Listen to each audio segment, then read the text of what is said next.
बसंत पंचमी का आया है पावन तिहार। बसंत पंचमी का आया है पावन तिहार।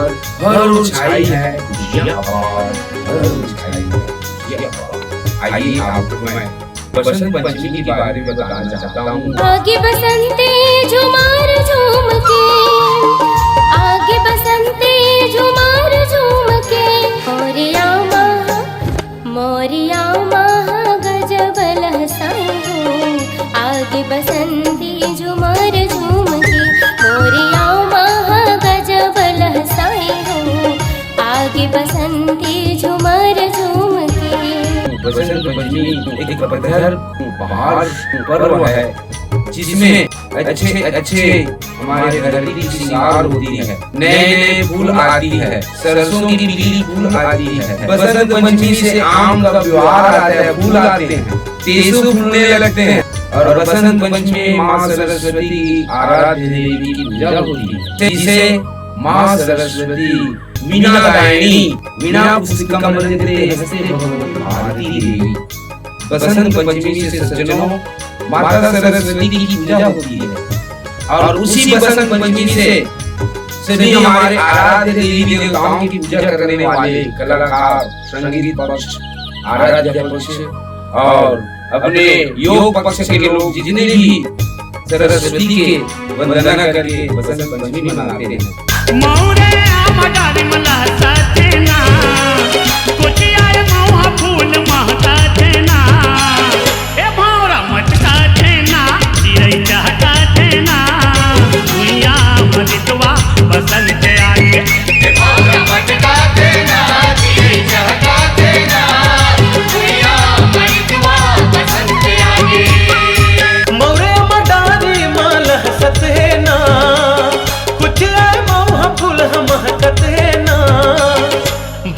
मटकत है ना, चिड़ै चहकत है ना, भुइया मार तुआ बसंत छागे।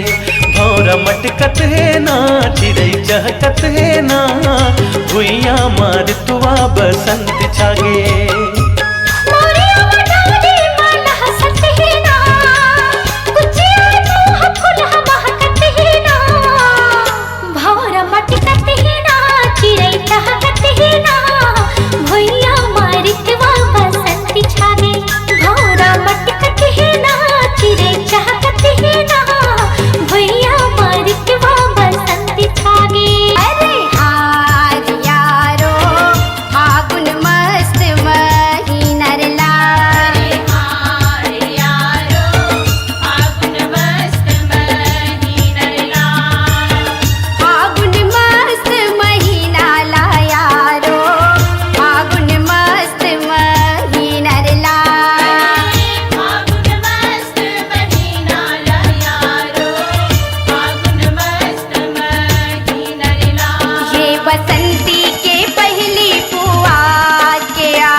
मौरी आमा गजब लहसाई हो।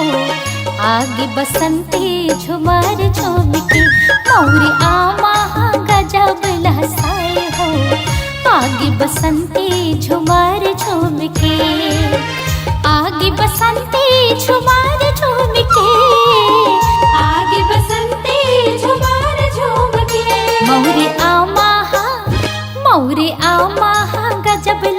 लहसाए हो, आगे बसंती झुमर झूम के। मोरे आमा गजब लहसाए हो, आगे बसंती झुमर झूम के।